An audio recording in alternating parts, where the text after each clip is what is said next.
asalaamaaleykum mbokk yi ñu sant buur yàlla borom asamaan suuf moom ñu baax jotaay bi di liggéeyal Sénégal wala kenn ku nekk suñu nan lay bàyyee waar ngir suñu réew mi gën a baax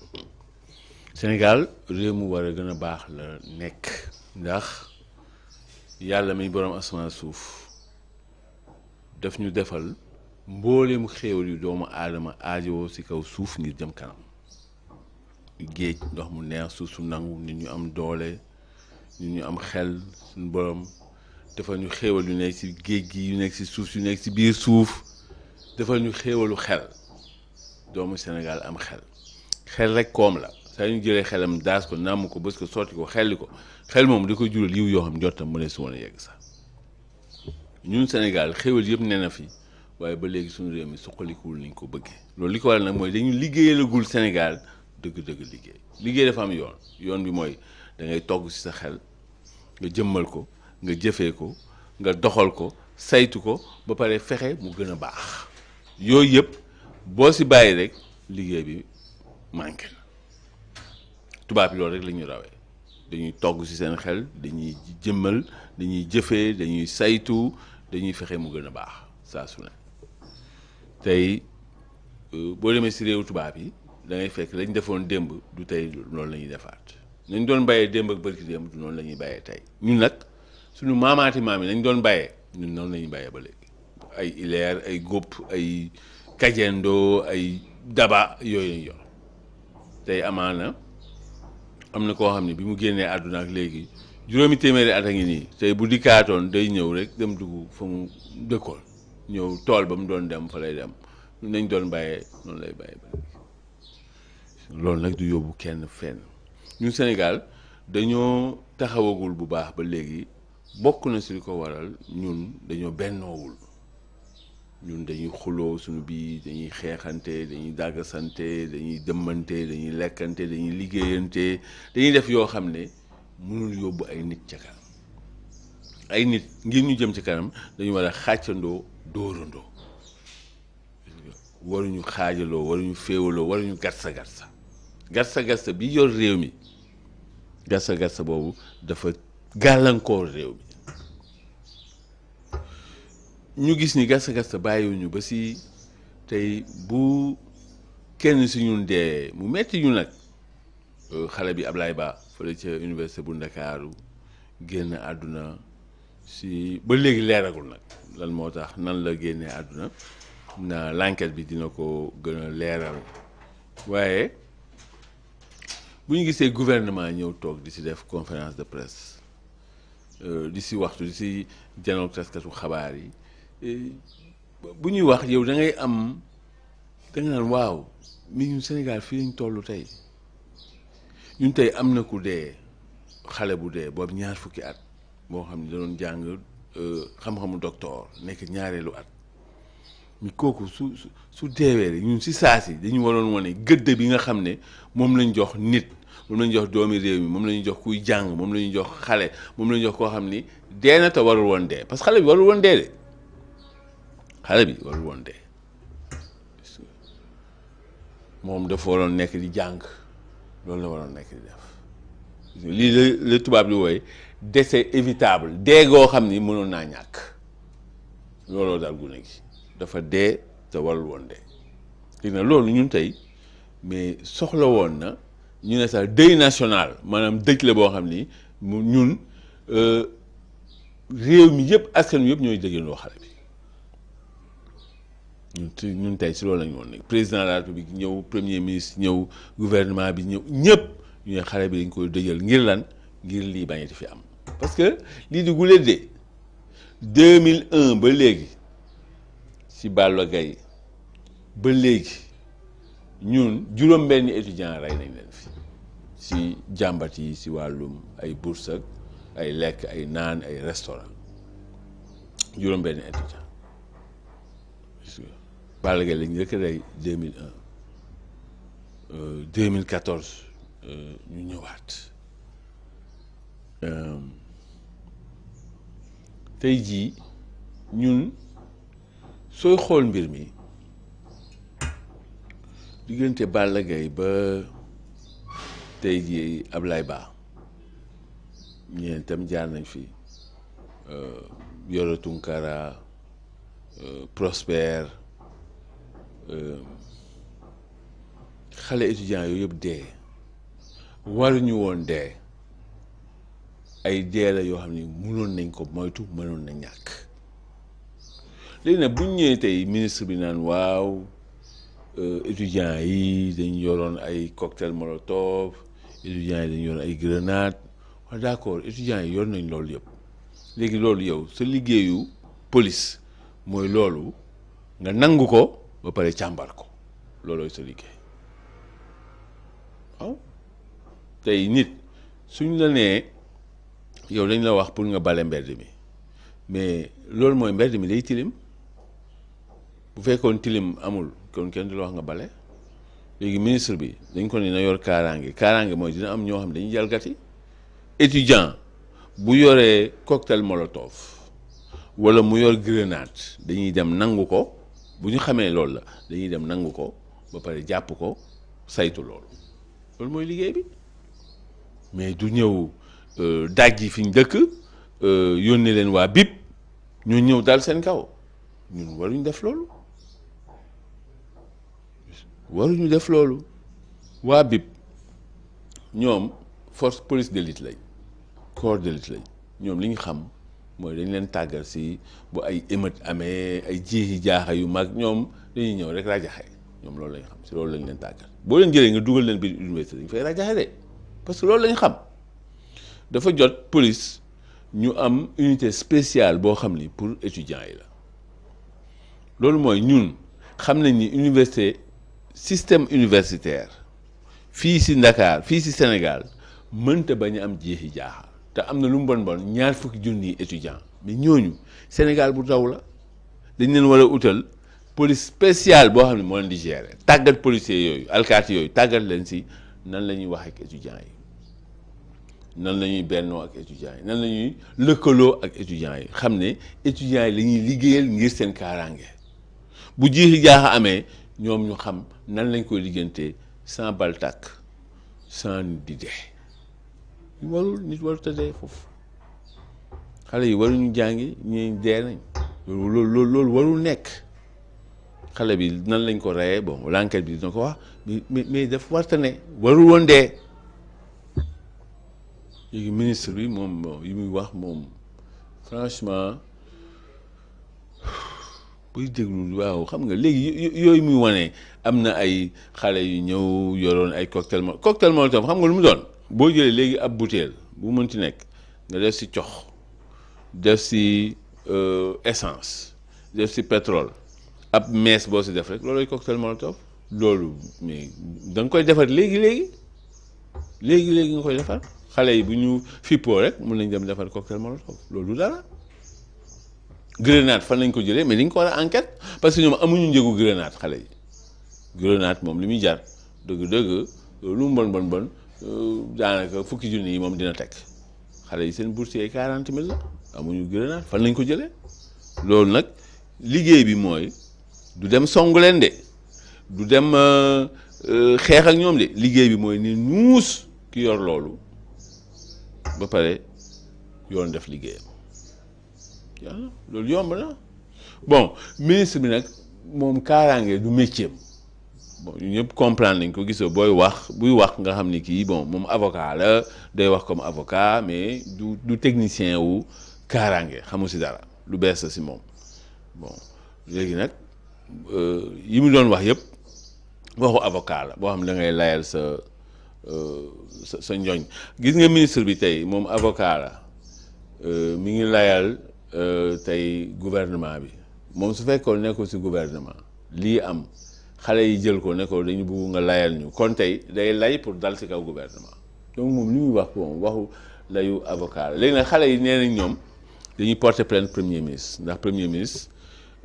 dafa yàq seen der bi mu ne dafa am ay ñoo xam ne ñoom ñoo nekk si ginnaaw xale yi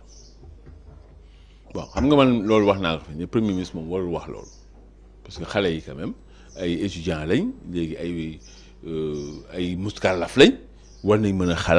xalaatal seen bopp war nañ mën a am lu leen metti ñu koy naxarlu bu dul dara sax ñu am njort bu rafet ci ñoom bu munuñ ne rek saa yu étudiant jógee rek dafa am ku nekk si ginnaaw mooy étudiant bi moom ab xar la rek boo xam ni dafa am ku nekk si ginnaaw di ko dàq awal nii mu aw nii awal na mu awal non nañu wekk suñu étudiants yi nañu wekk ñuy jàng wekk seen xel wekk seen ay mbébét wekk seen ay bëgg-bëgg bon xale yi nag porter plainte premier ministre loolu moom dafa compliqué soxlawul mun nañ dem toog ak waxtaan ak moom ne ko bon lu mel nii vraiment ñu ngi lay ñaan ñun nga bañ ko wax parce que dafa yàq suñu der ñun duñu xeet googu mais porter ko plainte bon loolu moom lu mujjee fenn de toute façon donc xale yi xam naa dañ doon wax noonu rek si tàng-tàng bi noonu waaye loolu moom duñ si yegg bon léegi nag fi mu toll nii gis nañ ni waa Thiès waa Ndar waa Ziguinchor ñoom ñëpp dañ see dugg ba xale yi sax fële sa Thiès dañuy wax naan dañuy grève bon mën nañ ko dégg benn étudiant rey nañ ko étudiant yëpp affaire bi laal leen loolu moom mën nañ ko dégg bon étudiant yi nañ fi mu toll nii université morte lañ décrété mooy daal ñoom jàngatuñu bon waa COUD sax nee nañ leen niñ génn bon léegi nag ñoom nee nañ étudiants yi waa xale bi faculté médecine bi mu nekkoon ak pharmacie ak odonto ñoom daal nee nañ na ministre bi tekki ndombol tànkam ministre bi yor kaaraange ministre bi yor jàng mu kaayo mi ak recteur bu université ak tamit directeur COUD ñoom ñëpp daal ñeent ñoo ñëpp nee nañ tekki seen ndombol tànk xam nga tey ñun suñu nekkoon si réewu tubaab lu mel nii su xewee xale yi ñi ñu wax nii ñëpp ñoom ñoo njëkk a démissionné ñoo njëkk a bàyyi ministre de l'intérieur bi dina nangu ne moom erreur am na faute am na ndax moom moo waroon lijjanti kaaraange gi waaye lijjantiwu ko ba xale dee na kon ministre bi dafay njëkk a démissionné ministre enseignement supérieur moom tamit day démissionné parce que fi mu xewee enseignement supérieur moom moo fa am recteur bi démissionné moom mi kilifa yi université ba pare directeur COUD moom mi yor wàllum lépp lu jëm si campus beeg yooyu moom tam démissionné bu doon yeneen réew yi la noonu lay demee réew tubaab yi surtout da ngay démissionné bon ñun nag loolu du si ñun gis nga ñun tey ministre bi moom moo yor kaaraange gi lajj na ba am na ku dee mais bon loolu taxul mu démissionné day ñëw lay xam nga indi ay wax mais lu tax mu démissionné ministre bi yor communication gis nañ cour suprême daan ko ñaari yoon mais taxul mu démissionné ñun démission bokkul ci sunu culture ndax léeg-léeg poste bi ñu yor dañ si ngoy ba maanaam daal ak lu mu metti ñu dañuy jàpp bon démission bokk suñu culture ñoom ñii nag tey di ñu jiite mënoon nañu indi ñëw culture bu bees boobu nga xam ni da ngay nangu say responsabilité après nga démissionner parce que manquement am na nit dee na gis nga bu dul dara sax maanaam nit ki dee na am na ku ko tay am na ku ko tayul xam nga boo mbëkkee nit mu dee dañ lay jàpp ndax lan parce que lu mu néew homicide am na volontaire na wala involontaire loolu après enquête bi moo koy wax waaye nit daal dee na kon il faut mu am ku responsable bon soxna Yacine Fall nag dégg nañ ko bon moom tam bii paa nag vraiment xam naa yedd yi ñu koy yedd dégg na ko ndax moom lu simple la wax nag vraiment daal lii dinañ ko leeral càmbar affaire bon ñu ngi koy ñaan nag mu yegg ba leeral ko su ko defee ñu am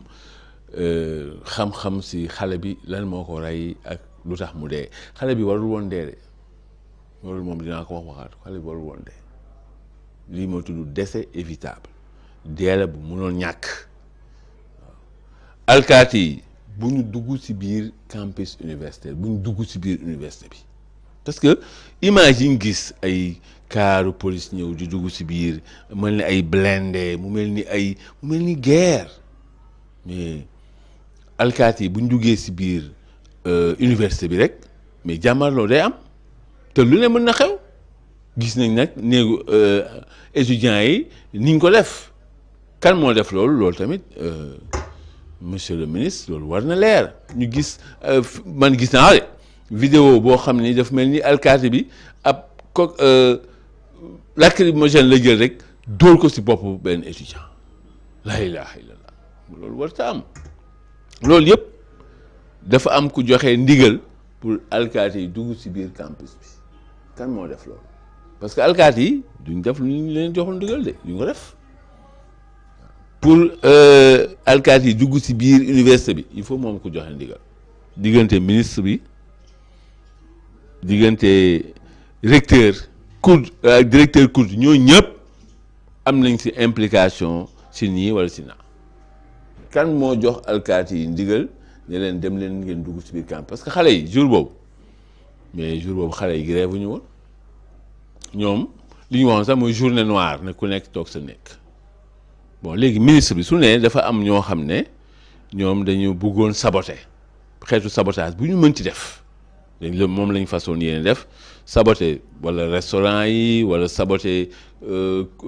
campus social xeetu sabotage bu ñu mën ci def yow am nga renseignement am nga information léegi ñiy saboter nañ dem jàpp leen fi ñu bëgg saboter nañ dem aar ko jàmm na ñooy su fekkee restaurant yi la xale yi bëggoon saboter ñu jël dispositif yóbbu ko ci restaurant yi su fekkee xam nañ ñan ñooy saboter ñu dem jàpp leen su fekkee xam nañ ñan ñoo leen yabal ñu dem jàpp leen parce que yoon saa yoo defee naka tudd noonu ki def ki ko yabal ak ki ci jàpp ñoom ñëpp yoon da leen di laaj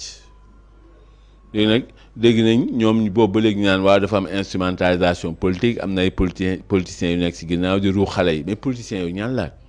munoo toog noonu rek wax ko noonu rek wax sànni non su fekkee dafa am ñuy ruux xale yi ba ñu yàq ñooñu yàqkat lañ ñoom tamit yoon daf leen soxla dañ dem jàpp leen mais ñoom dañuy ñëw rek ñoom preuve nag la ñuy bañ ko leen ko laaj boo ñu laaj preuve ñuy mer ana seen preuve ana seen firnde ne dafa am ay politiciens yu nekk ci ginnaaw di ruux xale yi ana seen ay firnde mbaa du yéen loolu ngeen doon def ba ngeen nekk opposition moo tax ngeen xalaat ni ku nekk opposition rek loolu lay def ah may laaj rek de may laaj parce que xale yi 2023 bi ñuy taal université bi gisoon nañ ni politiciens lañ ñoom premier ministre lañ doon wayal de bon léegi nag ñoom ñu bugg ko ñu bañ ko neexul wax de mais Pastef dañ ci def yoo xam ne ñoom bu ñu yoree nguur yooyu il faut mu fayeeku seen kaw ñoom duñ si mun dara affaire violence ñoom il faut ñu dund violence mënuñu si dara parce que dañu doxoon si violence dañu doxoon si garsa googu il faut mu dellu si waat seen kaw beneen bi mooy affaire góor jigéen il faut mu dellu si waat seen kaw ndax ñoom ñoo doon campagne ne Macky Sall dafa bëgg daganal góor jigéen te du dëgg loolu il faut mu dal seen kaw fekk ñoom ñi ngi fi garsa dinañ leen fekk si fekk ñoom ñi ngi fi coowal góor jigéen dina leen fekk si ah yàlla gëmul nelawul de te da nga fàgg woon ah suñu borom la koy fay seen nguur du neex nguuru Pastef du neex nguuru Pastef mënul neex ndax nguuru garsa du neex nguur goo jëlee si garsa ba pare ne si garsa nga koy yore nguur googu du neex nguur kay même boo ko jëlee si fitna après yow da ngay ñëw def jàmm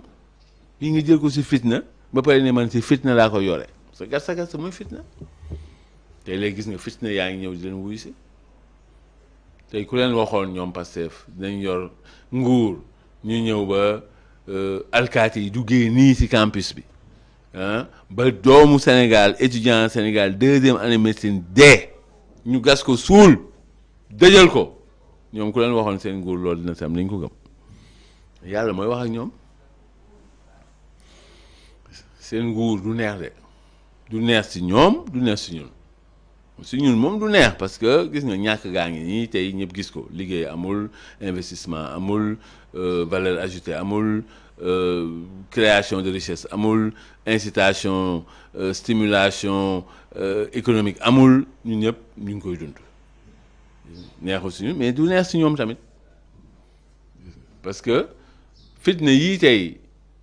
di ñëw di xëpp seen kaw ñun tamit di xëpp suñu kaw ñoom tamit day xëpp waale seen kaw tey ñoom taarix dina bind ne biñ jëlee nguur ab étudiant dee na fii ci université Cheikh Anta Diop bu Dakar loolu rek dafa garaaw ana lan moo gën a te ñoom ñu nekkoon ay étudiants yi nee nañ dañuy def ñaari fan dañuy lekk duñ fay loolu est-ce que jar na étudiant di si dee jaru ko lekk ak naan la rek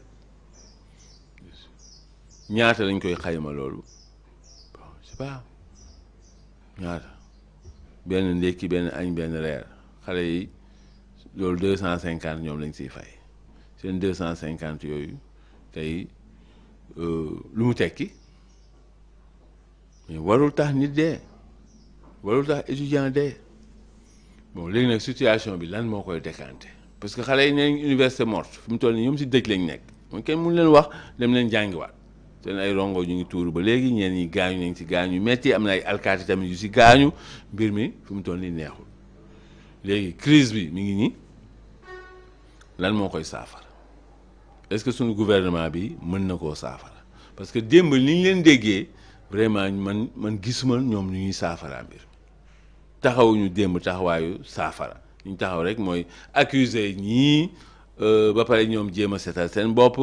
ba pare ne dinañ def enquête jeex na léegi nag ministre bi yor wàllum jàng mu kawe moom nee na moom lii ñu bugg def si bourse yi dañ si indi coppite ne dara mënu ko soppi te xale yi loolu taxoon na ñu fipp léegi nag lan mooy saafara si est-ce que waa gouvernement Pastef am nañ saafara man gëmuma ko gouvernement Pastef ay crise lañ am ñoom gouvernement de crise lañ gis nga ñoom gis nga buy Sénégal neexul fu mu toll nii mais ñoom lan lañuy def tournée politique lañuy def gis nga mooy ñun li ñuy yiteel ñun nañ ko saafara ñoom si politique lañ nekk kooku nag moom crise lay indi gis nga gatsa boo ko yoree réew rek ay crise ngay créer ay crise ñoo lay fekk si ñoom fileeg ñoom ñu ngi fii Sénégal di ko jiite dinañ am ay crise bu ñu génnee si bii jàll si beneen ndax ñoom nëbbuñu ko nee nañ ñoom nguuru gatsa lañ Birame Souleye Diop di ko wax ba mu leer nañ nee na gatsa lañ yore lañ jëlee réew mi si lañ koy yore nguuru gatsa nag parce que premier ministre loolu wax keroog nee na étudiants yi nguur yi fi jógee nguur yi passé bu étudiants yi jógoon rek ñoom ñu dem def li étudiants yi bëgg te fekk sax nguur gi mënu ko mais ñoom doxalee wuñ noonu alors ni doxalee kon bu étudiants yi ne dañuy bourse yéen ngeen ni doo leen doxalee noonu kon noonu ni doxalee fitna après kan mooy gagné ñun fu mu toll nii dañu nekk situation boobu Sénégal kenn du gagné gouvernement lii du si gagné dara étudiants yi duñ gagné dara askan wi duñ gagné dara tout le monde perd ñëppay perte est-ce que loolu ngeen ñu yéene ñëpp perte fi mu toll nii Pastef ni ñuy doxalee gouvernement Pastef mooy ne ñëpp perte loolu nag loolu du yóbbu kenn fenn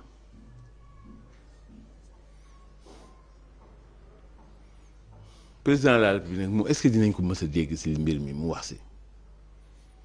président moom dafa ne pat ndox ne pat la def pat daal la maye xale bi dee na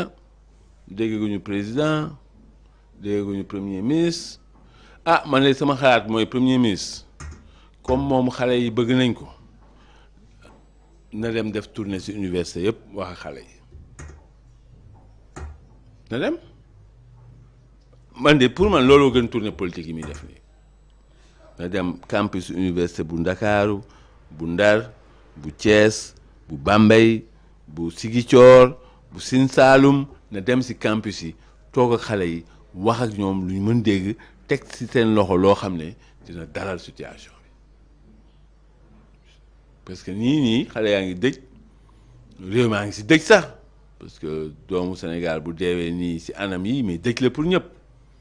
ku nekk na ko xool sa bopp fi mu toll nii moom nag na sol dàllam dem ci université yi wax ak xale yi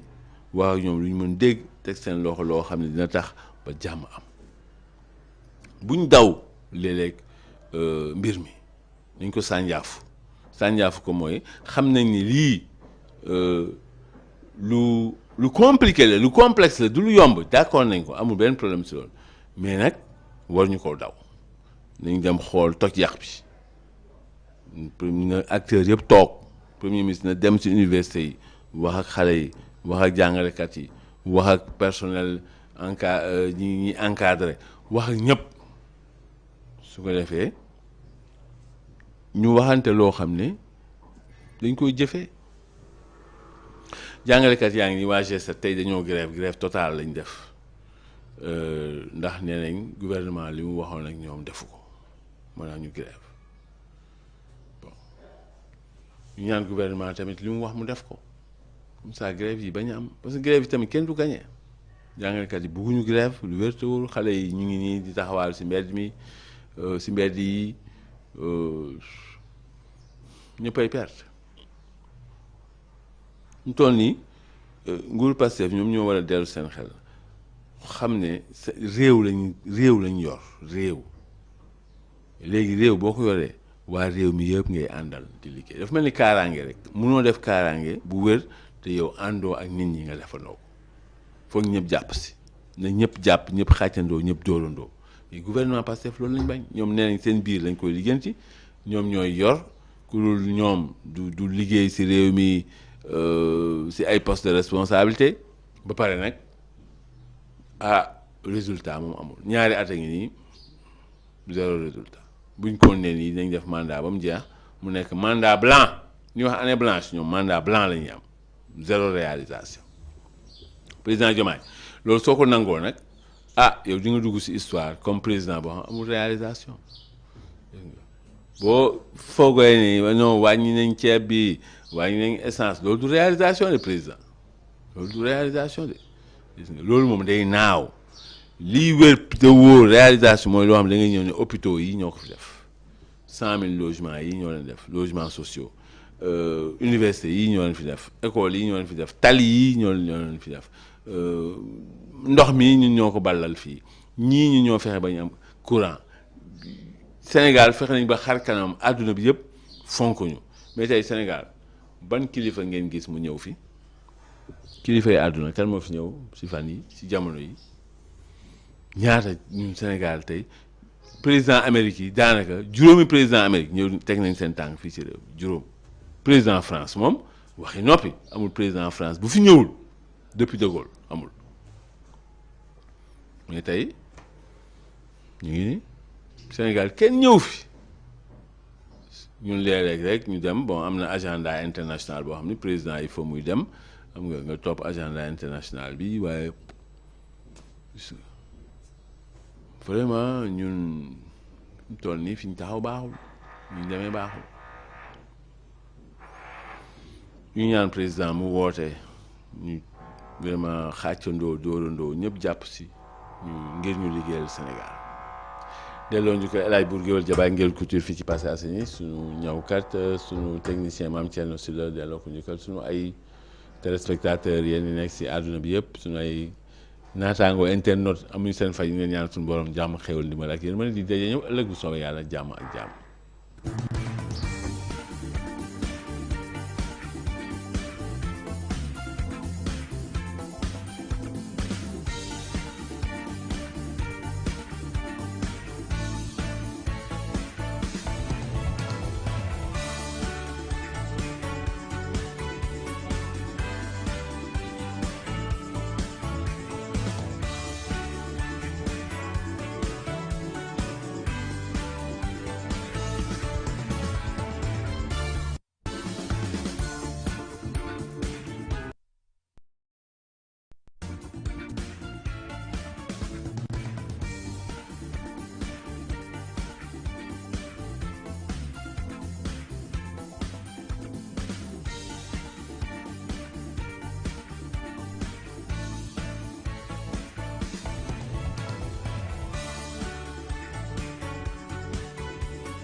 lu ñu mënoon maytu la lu ñu mënoon maytu la pour la bonne et simple raison que Ousmane Sonko il est le commanditaire gis nga ak lu Bamba Cissé mën a génn wax lu Yacine Fall mën a génn wax et je vous dis démb wax naa ko xawma tey laa ko wax depuis hier nuit moom Bamba Cissé moom Yacine Fall ak ñoom Mbaye Dione la xawma lan Dione ministre de l'enseignement supérieur ñu ngi doon toog di peaufiner stratégie et je m'en vais dégager li ñu wax yëpp ci touche bi pour la bonne c'est une stratégie de communication comme nous le savons d'ailleurs régime bi ni muy fonctionner depuis d'être caché biñ doon wax pour sukkandiku seen lajj depuis lors ba léegi amul état bu Ousmane Sonko nekk premier ministre ak Bassirou Diomaye Faye lu xew lu dul ils ont essayé de rejeter la responsabilité ci ñeneen ñi depuis biñ fi déguerpir ay nit Ousmane Sonko jamonoy Jean-Baptiste Tine la dafa ne yëgu tinu il a rejeté la responsabilité Jean-Baptiste Tine bu mu ñëwee it Pastef c'est à chaque fois que mu am lajj il rejette la responsabilité Bassirou Diomaye Faye donte ne ñoom ñaar ñoo bokk cette même responsabilité donc tey aussi ils ont peaufiné leur stratégie de communication dans le seul but de se décharger ci li nga xamante moom moo xew jëm ko teg ci li nga xamante moom mooy nu mu tudd sax ndoddu étudiants yi quoi qu'il en soit la raison étant ce qu'elle est xam maanaam yeewu ak muus doon na li mu doon quand même doomu aadama bu nekk fawqa kulli zi ilmin alim ku jàpp ne muus nga rek am na koo xam moo la tiim moo la gën a yeewu foofu et le peuple est devenu mature réew mi ñoo yeewu et il va falloir que Bamba Cissé ak ay mbokkam ñoom Yacine Fall ñu xam ne réew mi moo yeewu naxaate bi du jàll manipulation bi mënta jàll mais balaa may ñëw loolu tantôt maa ngi leen doon wax mbirum contexte ak yu demee noonu dinaa ñëw ci benn bu nekk quand même ma leeral li nga xam ne mooy d'abord nguur gi nguuru wëyu la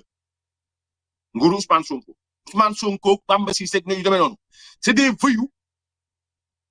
yoo xam dañoo accéder au pouvoir grâce au cocktail Molotov grâce à l'insurrection grâce au mensonge et la manipulation c'est des voyous qui ont été amnistiés quoi d'étonnant maintenant de voir un voyou un délinquant user de ce qu'il sait faire de mieux pour justifier ses propres délires ou bien ses propres bavures c'est-à-dire ñoom mentalité wuyu bi nekk ci ñoom Bamba Cissé était l'avocat de ceux qui brûlaient ceux qui incendiaient ceux qui appelaient à l'insurrection cet avocat de ces voyous est devenu ministre de l'Intérieur quoi de plus comment dire raisonnable nga gis ko moom mu mën taxaw mën a layal li muy wax par rapport ak leur passé de voyous quand on parle de cocktail Molotov quand on parle de cocktail Molotov quand on parle de bombe incendiaire quand on parle de trucs et consorts kenn du dem bàyyi Pastef amul y en a pas vous en yéen a ko jàngale yéen a ko théoriser au nom de la résistance c'est vous donc bu ma nee voyou mooy c'est-à-dire que ceux qui brûlaient et ceux qui défendaient ceux qui brûlaient ils savent comment on brûle et il y a rien d'étonnant lorsqu'ils utilisent leur savoir pour justifier leur déboire c'est logique et on le comprend d'ailleurs dans ses propos que Bamba se garde de nous dire et de dire au pluriel bien entendu ay cocktail Molotov benn nit nga fi génne benn butéelu cocktail Molotov nga fi génne dinañ ci ñëw benn ñaareel bi mooy ku def vidéo day am date bu fekkee ni bëgg nga li ngay wax mu am sukkandikukaay la vidéo devait avoir une date précise et une heure précise ñaar ñetteel bi mooy c'est-à-dire que li ngeen def jël ko ci ay paaka wala ay nangam sangam la police devait être capable quand même de photographier sur place parce que lu ko waddul rek ëllëg si biir vice de procédure la yéen a ko moom keneen moom ko quand on entre dans une zone privée quand on entre dans une propriété privée fu nit di fanaan muy nekk biir université ak fu mën a nekk propriété privée la mën nga fa dugg certes bu la neexee mais la police ne se lève pas seule police du jóg rek def ne damay dugg fa fenn bërëb sangam la police agit sur réquisition de qui et pourquoi mu jóg rien leen ko nee na ay armes dem ngeen vous avez fait donc une perquisition ngeen def parce que quand on viole li nga xamante ni mooy l'intimité de quelqu'un ci droit ci yoon dafa am nu mu ko tëralee parce que toute perquisition bu nit def sans pour autant mu am li nga xam ni moom la yoon def li ngeen def loolu moo tudd perquisition bu fekkee ne loolu am na waroon ngeen mën comme te da ngeen war a def li nga xamante mooy conférence de presse waroon ngeen mën a photo li ngeen fa fekk démb benn lacrymogène nee na nga teg foofu noonu benn wéet ba dee ci morceau bu xonk ñeme ngeen rouge trop yéen waa Ousmane Sonko benn genre bombe laa wax lacrymogène xaw ma ndax ku ko moom nga fa teg ak benn nit buy sànni benn bouteille cocktail molotov il faut pas conjuguer au pluriel monsieur le ministre de la justice monsieur le ministre de l'Intérieur. Donc mais tout cela quand même ne justifie pas que ay étudiants di tëb premier étage deuxième étage troisième étage quatrième étage ngeen di continuer di leen charger muy tàkk ces gens-là dañ doon jéem a sauver seen bakkan vous les avez chargés am ñu tëb daanu am ay blessures. L'étudiant qui est décédé Ayoba Faye lui-même l'a dit te yéen la àndal dañ ko dóor dañ ko torturer ba mu faat donc cela nécessite une enquête sérieuse même si nous savons que l'enquête ne sera pas faite. Donc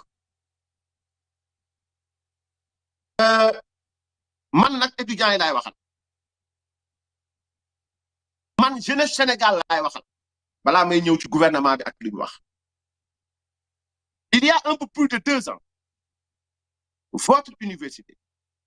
ce sanctuaire du savoir qui est l'université Cheikh Anta Diop de Dakar a été saccagé, a été incendié, a été partiellement dévasté du moins au nom d'une prétendue révolution. Bamba Cissé yaa ñàkk jom, Yacine Fall yaa ñàkk jom, Mbaye Dione, Ousmane Sonko, Pastef, gouvernement Pastef, tàmbali ci kaw ba ci suuf yéen a ñàkk jom. Plus tard, un peu moins, ou bien un peu plus de 2 ans. Yéen ñi toog ñàkk jom bay bëgg a dee Yacine Fall Bamba Cissé John la xawma yéen ñi toog nii il y a un peu plus de 2 ans ces mêmes étudiants ñoo taal université Cheikh Anta Diop pas parce que ils n'avaient pas reçu leur bourse oui ils recevaient régulièrement leur bourse esuwul dara ñetti at ci ginnaaw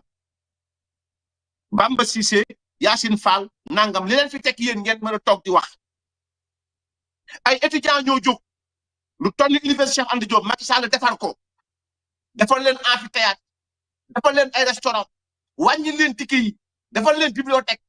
defaraat seen dëkkuwaay étudiants yi taal université bi saccage université bi taal cocktail molotov di way ndéewoo xawma ndéewoo lan waa Pastef yéen ngeen koy jël di ko partager naan maintien et vous avez appelé ça de la résistance vous avez défendu ces jeunes-là vous les aviez appelés des détenus politiques ou otages politiques aujourd'hui c'est vous qui êtes là en train d'essayer de justifier ou bien de critiquer l'usage d'une bouteille de cocktail molotov alors qu'il y a un peu plus de 2 ans vous avez soutenu défendu et théorisé le cocktail molotov comme étant un outil de résistance. Vous aviez chargé les forces de défense et de sécurité. Vous les aviez traités de tous les noms d'oiseaux. Aujourd'hui, l'ironie du sort, Bamba Cissé est là, Yacine Fall est là, Pastef est là pour défendre ces FDF. Nous les défendrons. Donc, il y a un peu plus de 2 ans, vous, étudiants, vous, jeunesse du Sénégal, vous aviez ce sanctuaire, ce bijou, ce joyau, bi nga xam ne ñëpp ñu ngi ko ñeewe Afrique sowu jant ci résistance Ousmane Sonko ci défendre Ousmane Sonko parce que taalu leen université bi ndax da ngeen ñàkk bourse taalu leen université bi parce que da ngeen nekk si ay conditions jàng yoo xam ne dafa jéggi dayoo non vous étudiez très bien vous étiez mis dans de très bonnes conditions par un homme d'une dimension sociale incommensurable muy Macky Sall avez mis le feu à votre propre maison. Pour défendre celui qui, aujourd'hui, vous tourne le dos, lamentablement, avec une arrogance, un mépris tout particulier. Un étudiant, il y a un peu plus de 2 ans.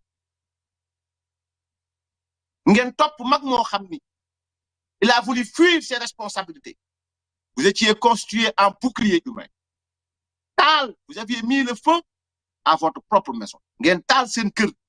taal seen dëkkuwaay, taal seen jànguwaay, taal seen alal. Ngir lan? Ngir défendre Ousmane Sonko mi toog tey. Ñeneen dootu fi amati. L'homme qui hier entrait encagoulé dans vos murs, tegal ma photom. Aujourd'hui, Bamba Cissé se permet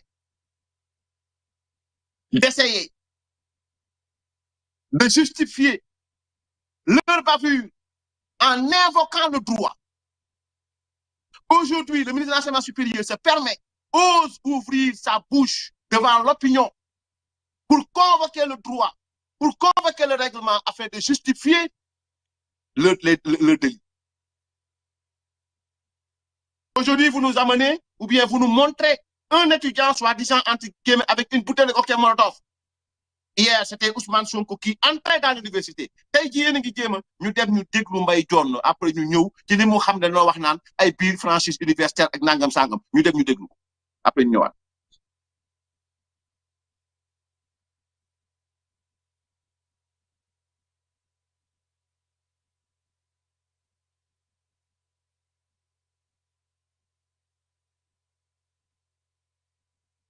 Franchise universitaire.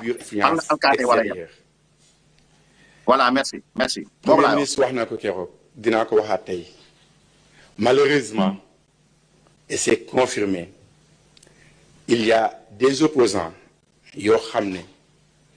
dañu doon influencer les dirigeants des amicales. Vous êtes dans un combat politique, est-ce que non lii moom c'est non grand gis nga loolu ay waxu gëmuñu ko quoi. Moi je suis membre de PASTEF, je suis de PASTEF, comprendre nga yaa ngi dégg tey jii dañu xeex lu bare ci projet bi c'est-à-dire que yaakaaruñu woon lii quoi, franchement yaakaaruñu woon lii pour dire vrai ñun li ñuy sox ñu pour amélioration moo tax bu ne amélioration condition de vie yow jamais yow tout le temps yow da ngay victimiser tout le temps. Non, continue. Ci opposition da doon wax ne Macky Sall mooy fay pour ñu taal université bi léegi moom mi ngi au pouvoir mu ne tamit opposition bi moo ñuy fay pour ñu taal université mais dafa am yoo xamante ne dafa contradictoire am na loo xamante ne nii mënuñu koo comprendre te mënuñu koo accepter ñun li ñuy revendiquer bëriwul li ñuy demander bëriwul lenn la ñu demande mooy nañ ñu fay suñuy rappel fay ñu suñuy bourse. Certes, mais certains étudiants sont accusés d'être dans des combats politiques. Est-ce que ça... Non, on parle pas de politique. Lu ñu gis fii du politique. dañu bàyyi loolu moo ñuy tàddeel. bu nekkee non madame monsieur bu nekkee régime bu ñëw rek lu ñu wax mu ne politique la ça ne va pas. Non man je parle pas je personnalise pas notre politique c'est une démocratie de personne dañuy wax ci ay nit amul njëriñ nañu wax ci réew mi les étudiants sont l'avenir de ce pays donc on doit au moins les mettre dans des conditions idoines de travail. Les conditions idoines de travail étudiants yi lan lañ laaj buusu la dañ leen jox buusu yu xool ndax dañ ko def mais tey. C'est bon. J'aime bien cette phrase. Étudiant bi li mu wax ce qu'il demande li ñuy laaj nekkul lu jafe li ma doon wax léegi ma olofal ko kéem kattan. Étudiant bi nee na li ñuy laaj nekkul lu jafe nañ leen teg ci anamu jàng yu mucc ayib moo ne day Macky Sall mi fi jóge ci anamu jàng yu mucc ayib la leen tegoon lu ngeen laaj mu jox leen bu ngeen yuuxoo bu woo leen pale waxtaan ak yéen bu leen fàtte ni da ngeen taxawoon di grève Ousmane Sonko jóg lui-même kii moom mi woote tey naan ay li fi amoon dootu fi amati bi étudiants yi di xeex ndax bourse bi leen Macky Sall di recevoir te sa réforme yi fa la bàyyeeko réforme yu am solo waxtaan ak ay ndawam pour comprendre leen Ousmane Sonko appuyé di doon bës sur tous les leviers lu mës a xam yaakaar ne bu ci waxee wala mu dox ko wala mu def ko musiba am def na ko nee na saa tegal ma bi mu solee am na benn kii bi mu solee cocktail molotov bi mu solee kagul laa wax c'est-à-dire nee na au fait nu mu tudd sax Daouda Ngom nee na dafa am ay influence yu bàyyeekoo bitim réew Bamba Cissé nee na dañoo am ay renseignement Bamba Cissé dañoo am ay information Bamba da ngay fen ku ko wax ci yéen day fen et la preuve pour wax leen da ngeen di fen Bamba Cissé ñu toogoon di wax yëpp yéen seen làmmiñ ra tax na yéen amu leen sutura yéen amu leen kersa yéen man ngeen a wax man ngeen a sos bu ngeen amoon renseignement boobu am tur ne ko dàng ñu ngi leen di xaar ngeen ne dàng tur bi ñëpp xam ko parce que un criminel mooy fay ay xale pour ñuy taal seen jànguwaay wax leen kan la des opposants il y a des opposants des est un article indéfini qui ne définit rien du tout définissez-nous ça wax leen ñu kan la ñaata la fay ñan la fay vous êtes des bons menteurs ay fenkat yu mucc ayib ngeen ne kenn du ko wax lu xew lu nekk ngeen wut lay teg ko bu ngeen lajjee wut lay teg ko comme le disait monsieur le ministre premier ministre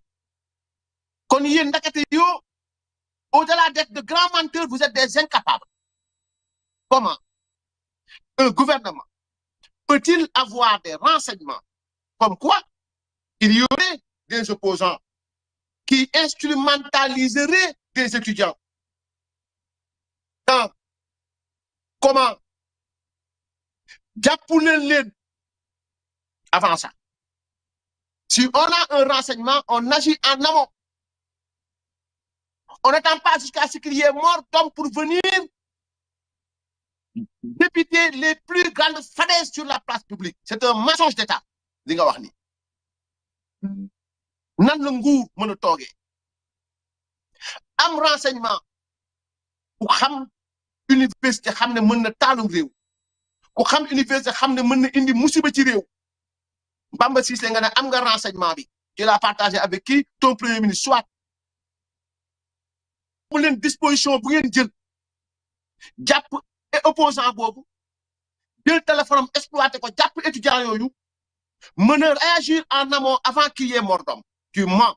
monsieur le ministre de l'Intérieur Bamba Cissé tu mens et tu sais que tu mens billahi da ngay fen xam nga ne da ngay fen pour mu leer wax ñu kan la wax ñu nan la wax ñu ñan la ko jox ci ban anam lañ leen ko joxee amatuñu wax naan am na étudiant yoo am na opposant yoo xam ne dañ doon jox gars yi ñuy lekk patati patata waa pour ñu jënd añ nangam sàngam nguur gu ñàkk fayda comme nguur Ousmane Sonko man laa musu gis des mensonges wallahi ay fet mais ginnaaw ba démb jéem nañu lu nekk pour jéem a justifier li nga xam ne mooy deewu xale bi amuñu ko dañuy dem sukkandiku ci fenkat bu mag bi nag moom te monsieur le monsieur Kassam bu mag bi le premier désastre de la République ngeen jëlee ay waxam mi ngi nii monsieur Daouda Ngom parlant de franchise universitaire parlant di nga xamante ni tey ji mooy l'incarnation même de Iblis sur terre ci Ousmane Sonko ban influence boo ko jëlee influence bi indi ma kagul boobu ban influence boo ko jëlee influence bi et à l'issue de ça tey boo yi xeex ak yéen ba mu am mordom li mu sol lañ sol ils sont encagoulés li ngeen leen jàngal à travers Xalaat TV tegal ma Xalaat TV li ngeen leen jàngal à travers Xalaat TV lañ tareet yéen la faute à qui maintenant fabriquer cocktail molotov lii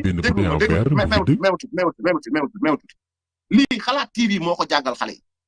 vidéo bi di ñëw Xalaat TV moo leen ko jàngal Xalaat TV nekk seen chaîne yéen Ousmane Sonko yéen Bamba Cissé ngeen doon jàllale li nga xamante ni moom mooy nu ñuy taale réew tey kan ngeen koy wax moo tax barki dee mën a tuer un mauvais exemple parce que lu xale yi mën tey ci yow lañ koy tari waxoon naa la ko yow mun lakk wa yow mun aalik nañ déglu bii di wax voix bii di wax jamonoy Macky Sall la woon ñoo doon jàngal xale ni ñuy taale université bi ñoo doon jàngal xale ni ñuy taale tribunal yi ñoo doon jàngal xale ni ñuy taale station essence ñoo doon jàngal xale ni ñuy taale nu mu tudd sax Auchan yi ñu doon jàngal xale yi ñuy attaqué casino gendarmerie nu ñuy songee ay policiers nu ñuy chargé ay policiers yi di xeex ak yéen di tëdd ngeen di dóor ay briques ci bopp tey loolu dafa arab ñaan dañuy sànni ay bouteille cocktail molotov benn bouteille cocktail molotov nga fi wane te maa ngi ñëw ci vidéo loolu mooy justifié loolu nañ déglu Xalaat TV. li leen di présenté tey nag mooy cocktail molotov naka la ñuy fabriquer cocktail molotov da ngay wut benn bouteille en verre bu vide wut essence wut itam huile à moteur yi ñuy utiliser ci oto yi amal aussi benn morceau bu tooyul boo mën a lëmas après bu lépp dajaloowee balaa ngay tàmbali dara solo lay gant ngir bañ a bàyyi say empreinte loxo ci jumtukaay yi ngay jëfandikoo boo ci paree tàmbali duy bouteille bi ak essence beeg huile à moteur bi ba mu digg nga arrêté boo ci noppee nga lëmas sa morceau ba mu mën a dugg ci bouteille bi pour sagar bi laal mélange bi nga def ci biir nga takk nag ci digg bi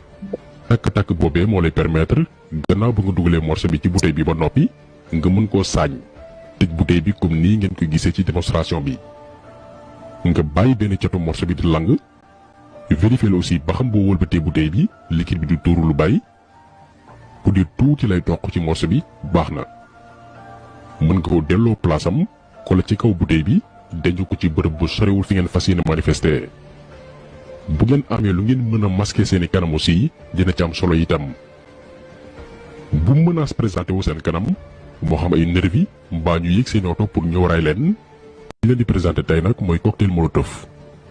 naka la ñuy fabriquer cocktail molotov da ngay wut benn bouteille en verre bu vide wut essence wut itam huile à moteur yi ñuy utiliser ci oto yi amal aussi benn morceau bu tooyul boo mën a lëmas après bu lépp dajaloowee balaa ngay tàmbali dara solo lay gant ngir bañ a bàyyi say empreinte loxo ci jumtukaay yi ngay jëfandikoo. très bien lii Macky Sall jàngalewu ko lii APR jàngalewu ko du PDS du APR du Parti socialiste du Bougane Gueye Dany du Barthélémy Diaz du kenn Pastef moo ko jàngale Pastef mooy gouverner Pastef mooy subir Pastef moo ñëwaat lam jàngale woon démb mu ne ñoom lañ doon def nekkul woon yoon parce que Bamba Cissé moom lay leeral fu mu toll mais ñu jël vidéo booy bi vidéo drone bi au fait bi leen Bamba Cissé wax tàllal foofu amul date amul heure waaye it nu mu tudd sax bu ngeen seetloo vidéo bi booy bi jël na temps di xool donc il a identifié sa cible effectivement Bamba Cissé li nga wax kii tient le haut tient les bas combat la ku la féete kaw moo la gën a jekku ci combat une troupe sur les montagnes moo gën a combative qu'une troupe en bas des montagnes parce que ki nekk ci kaw am na possibilité mu anéantir la yow mi nekk ci suuf mais yow mi nekk ci suuf pour nga jot ci ki nekk ci kaw yombul c'est vrai mais loolu du ngeen préparé la c'est un alibi préparé mais xool leen booy bi taal na am na jot taal sànni na ko te molotov bi mais xool leen imam bi stop voilà drone bi nee ngeen drone bi mi ngi filmer drone bee ngi filmer di continuer drone bee ngi filmer di continuer demal ba oto ba ñu wàññi oto bi demal ba ñu wàññi oto bi continuer non continuer dama bëgg mu dem ba fi vidéo bi yem voilà fi vidéo bi yem fi booy bi sànnee xool leen booy bu baax a baax fi mu sànnee très bien ngeen dem ci vidéo bi dem la demal donc fii man gisuma fi alkaati gisuma bouteille cocktail molotov bi gisuma ku mu laal oto tàkkul bagage tàkkul moto tàkkul amul nit kuy daw it ci jour grève démb bu mel ni jour grève démb amul saxaaru lacrymogène man looloo ma yéem c'est-à-dire xanaa policier bi toog drone bi filmé déglu leen baax li may wax ñëwaatal ci vidéo bi drone bi filmé jouru émeute policiers yi jàkkaarloog ñoom ñu xool drone bi amul benn saxaaru lacrymogène y en a pas bu mën a tax ñu wan ñu kanamu booy tax ñu takk ay kii booy dafa tekki mouchoiram ba ñu xam ko gis ko ràññee ko mu tekki mouchoiram sol bonnet gis ngeen ko noonu amul benn étudiant buy daw wala buy ñëw y en a pas ba ni muy sànnee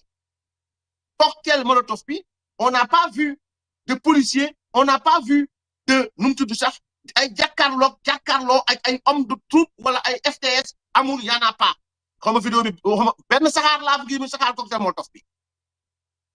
bii de gis naa ko sànni na ko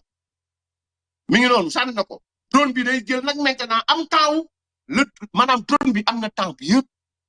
am na temps maintenant décalé waat vidéo moom jël ko vision bu gën a kawe mais ba léegi war nañu fan la saxaar nekk amul taw amul def dara booy yi taxaw ñu ngi taxaw chargé policiers yi sànni leen ay cocktail molotov ñu gis leen identifié lañ taxaw loolu Bamba yow rek yaa ko mën a gëm yow Ousmane Sonko ban heure la raak bi université ban heure la commencé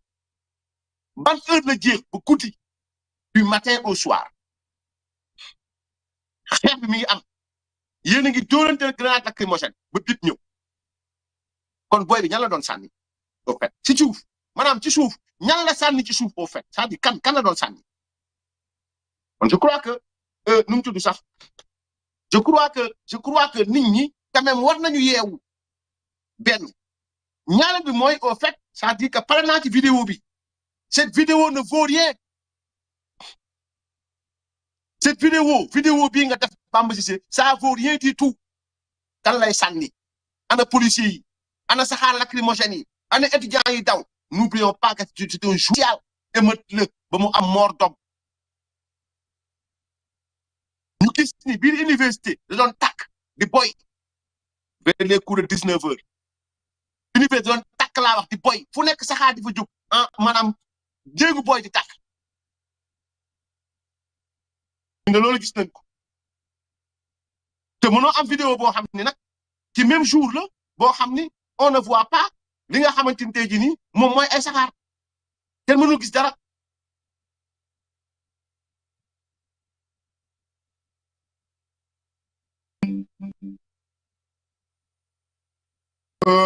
nu mu tudd sax université bi nii la meloon xool leen université bi nii la meloon nii la université meloon bëccëg université bi nii la meloon xanaa drone bi nga xam ne filmé na booy bi sànni cocktail molotov xanaa drone boobu filmé wul booy yu tëb étage ngeen wàññi charge bi assister ay personnes en situation de vie ou de mort kon Bamba Cissé avait le temps à partir des drones de filmer ce qui peut l'arranger, ce qui pourrait lui permettre de se disculper. Il n'a pas eu le temps, avec ce drone, de filmer ses étudiants qui, depuis le 4e, 3e étage, nous ont top pour des besoins de survie. Vous n'avez rien fait pour sauver ces enfants, mais vous avez fait quelque chose pour justifier votre bavure. Et c'est là où ça devient dangereux. Et c'est là aussi où ça devient très important. Bon, ok. léegi maintenant ñu dem ci bombe lacrymogène bi mu ne gis nañ ko ci loxo booy dem ñu xool ñu déglu Bamba Cissé ci waxam boobu mu wax noonu booy yaa ngi nii tegal ma foofu affaire booy yaa ngi nii quand même di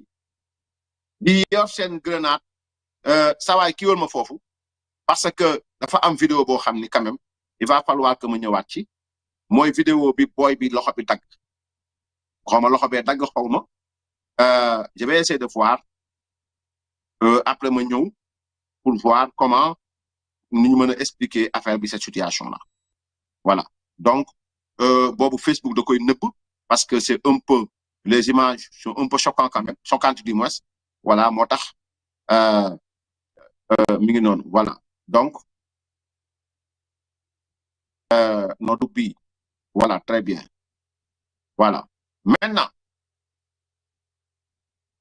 nous tout ça. Tagal ma vidéo, Youssou. Vidéo boy, tagal ma. Merci beaucoup. Puis, taxawal. Vidéo. Puis ku sol, non, pose ma vidéo, très bien. Puis ku sol blanc ak bande bleu moo fi nekk. je pense bien ak ku sol capuchon bu gris ak ku sol yére bu rouge je pense que ñoo fi nekk su ma juum voilà maintenant ni ko waxee sax comment dirais-je bàlle mu tuuti dafa am vidéo bu may seet vidéo bi dama koy seet nu mu tudd sax vidéo bi dama koy seet saa yu fekkee am nga ko mooy borom loxo bi kii ñee loxo bi dafa dagg moom laa bëgg ñu wan ma ko dimbale ma ci ngir yàlla rek bii dama ko fàtte woon kale quand même mais c'est très important ñu ñëw ci voilà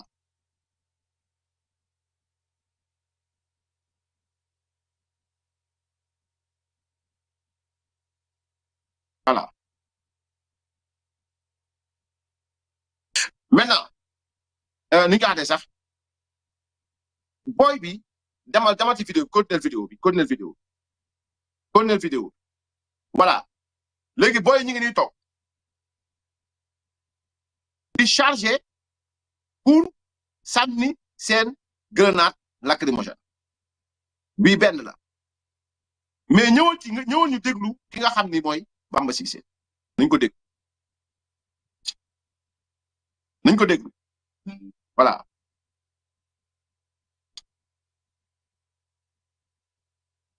des renseignements ci ëllëg sa ñu ñëw fay dañuy comme léegi yéen fi mu nekk ni sonn ngeen loof ngeen te suñuy doom ngeen li ñuy bañ mooy xiif bi yàgg lool su boobu aussi tamit am na ñoo xam ni feneen lañ jóge di ñëw di financer étudiants yi te loolu aussi yor nañ fiche yi du ma ci sori nag parce que loolu dafa xaw a doy waar ay information xam dañ koy téye pour l'instant bi loolu amee ñu ñëw ne ubbi ngeen waaye nag ci guddi gi jàkkaarloog force de défense yi di def ay dispositifs yoo xam ne pour def ay lance grenade affaire bi explosé seen kaw loolu moo tax loxo bi am kii ñu gis également ñoo xam ne dañu nekk ci kaw terrasse bi yor ay cocktail molotov mu ci vidéo yi te loolu aussi ay arme la team force de défense ci suuf di leen ko sànni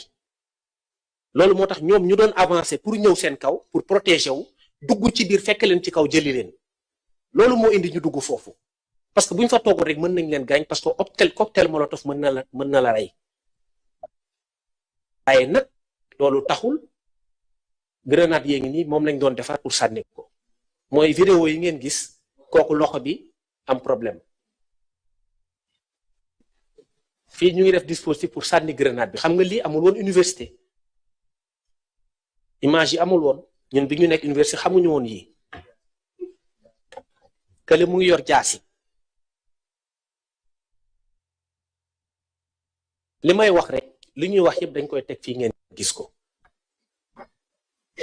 pour xam ni aussi am nañu def waaye bu ñu jàpp benn parti rek di ko jam te dëgg rek moo neex yàlla lii lañ doon bañ moo tax ñu saisir grenade bi ñu fekk ci chambre bi grenade boobu jógewul ci force de défense et de sécurité yi beneen la jóge maanaam marque bi duma ci très bien voilà déjà Bamba Cissé moi je ne vais pas essayer de dire parce que vidéo bi moom très sincèrement c'est clair net et précis que ni bu dee dëgg rek lañu wax boy yi situation bi nekk nii ils étaient dans une situation offensive c'est vrai mais c'est un cas isolé grenade bi ngay wax c'est-à-dire grenade bi ngay wax bi nga fekk ci biir néeg bi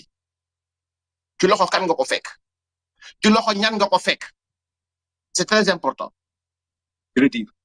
mais là où je vous rejoins nag quand même très sincèrement et par principe laa wax moo tax ma leen au fil de ce direct damay rester sur des principes les principes mooy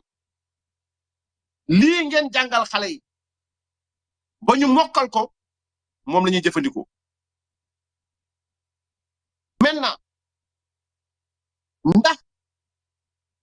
grenade bi nga xam ne wane nga ko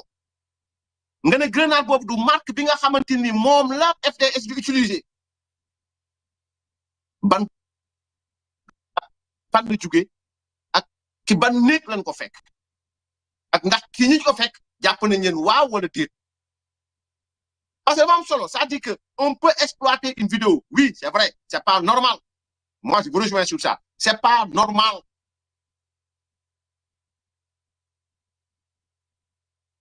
man sama principe bopp laay wax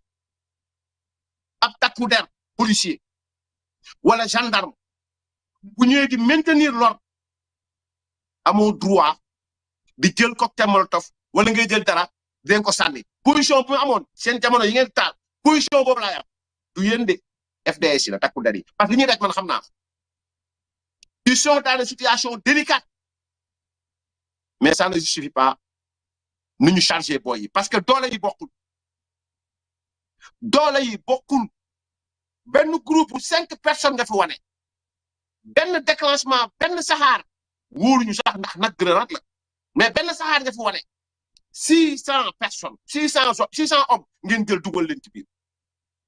mooy justifier li ngeen def est-ce que lii mooy justifier li ngeen def non c'est day justifier laaj parce que bu ngeen ko xamoon en amont waroon ngeen a mën a intervenir pour qu'il y ait pas ay mort d'homme mais pire Bamba Cissé se permet de nous dire que lii amul woon jamono ji nekk ngeen nekkee étudiant oui c'est vrai non nu mu tudd sax junior O42 AD moi j'ai vérifié la vidéo je l'ai bien vérifié je peux dire que nu mu tudd sax en toute légitimité en toute nu mu tudd sax respecter ay principe laa wax peut-être nag ñu bëri nañu ma ne waroo ko wax mais man ay principe laay dox très sincèrement parce que man nag wax dëgg yàlla su may wax benn affaire ci ay principe laay toog c'est-à-dire booy boobu noonu fi mu gaañoo noonu suuf soosu noonu laa gis fi mu tëdd noonu très sincèrement mais ndax moom moo sànni wala dañ ko sànni loolu ça reste à prouver parce que amul dara luy wane tey jii par exemple ñu ne tey parce que bu fekkoon ñoom ñoo sànni du su benn nit lay yem non ñee ñëpp seen kanam yi lay am blessure donc reste à prouver kon la ma wax ci vidéo bee laa wax ci vidéo bii la ma wax ci vidéo bee laa wax ci vidéo bii rien ne prouve la véracité des propos de Bamba Cissé mais loolu garaaw dama koy sori mais dama ne dire que mosu fee am ci université bi non mooy fàtte démb wala fàtte lu démb bibliothèque ngeen taal amphithéâtre taal ay oto jàmbur taal université bi moo tax quand Daouda Ngom dit que il va falloir que ñu xool profilu étudiants yi Pape Abdoulaye Touré nag Pape Abdoulaye Touré qui a été reçu d'ailleurs par Ousmane Sonko quel a été son rôle dans ce qui s'est passé à l'université yéen la faral moo ne woon rôle la kon tey daal war nañu xool profil yi kon tey daal war nañu xool ñi nga xam ne ñooy nekk université ñiy dugg université ak ñiy génn université vous êtes des lâches sérieusement parlé ce gouvernement est un gouvernement de lâches sérieusement parce que nag wax dëgg yàlla li ngeen taxawoo étudiants yi war nañu ko taxawee mais bon on continue ce qu'on disait tout à l'heure ñu continuer bañ a perdre suñu fiilu waxtaan donc maintenant bu ñu continuer ci li ñuy def nii je vois tey Bamba Cissé taxaw di layal les FDS sama xel dafay dem ci li mu wax ci influence ay politiciens ñooy influencer diw wala ñooy influencer diw Ngor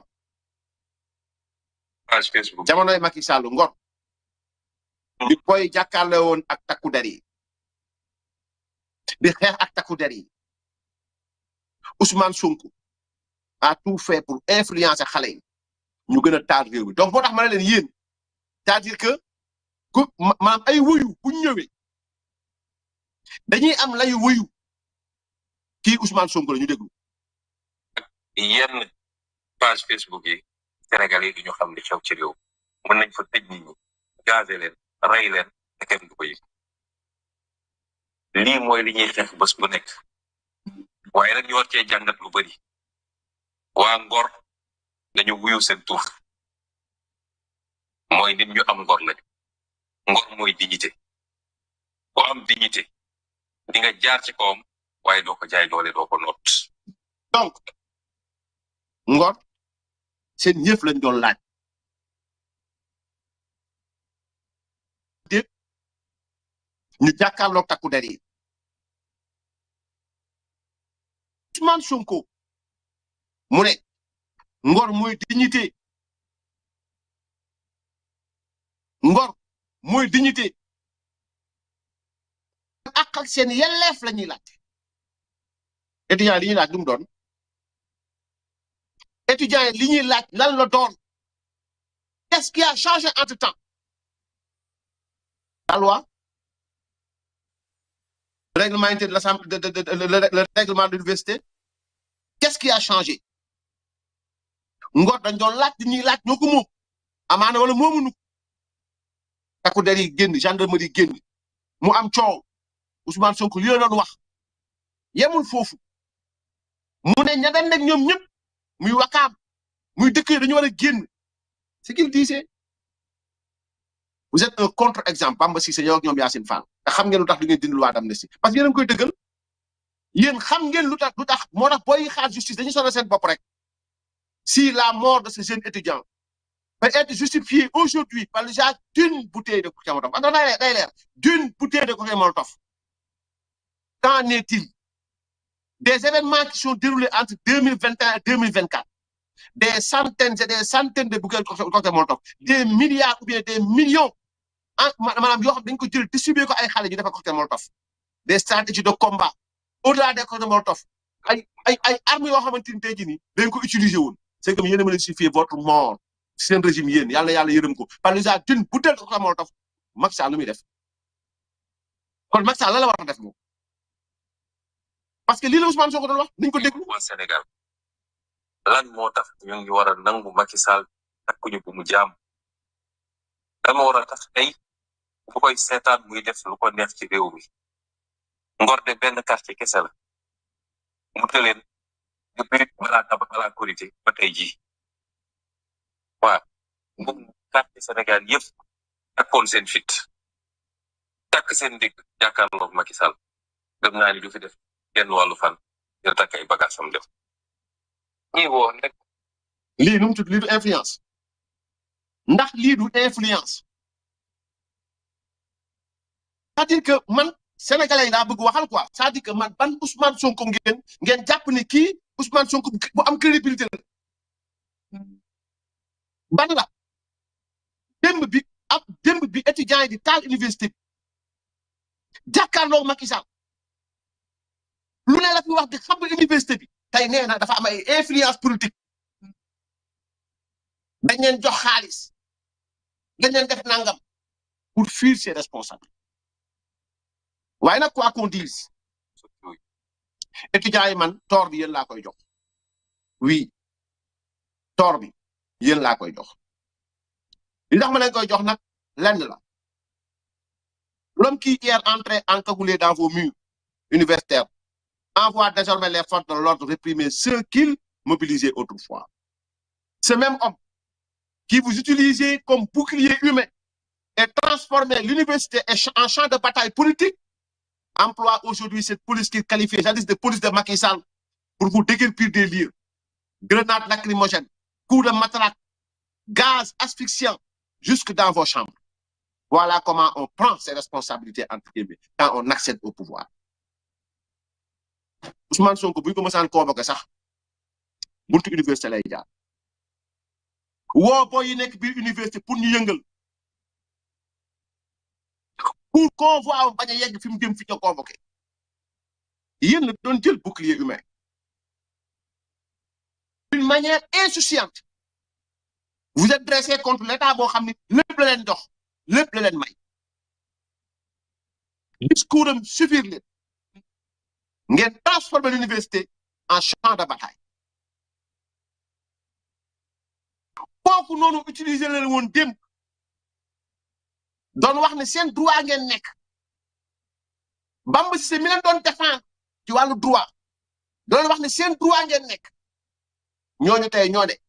ñoom ñoo nañ ci nguur gi droit bi ngeen amoon amatoo leen la jaadu woon jamonoy Macky Sall jaadootul vous n'avez pas le droit d'exprimer mooy seen ak sa yelleef bu ngeen koy exprimer dootu leen taal dootu leen xulu dootu leen def dara et loolu moo xew et c'est malheureux de vous le dire celui qui invoquait hier Francis Fanon pour légitimer le chaos démb ak bërki démb Francis Fanon lañ doon woo chaque génération nangam faut tourner chaque génération nangam faut tourner chaque génération nangam dafa war a gis mission accomplir mission wala trahir mission ngeen di daw rek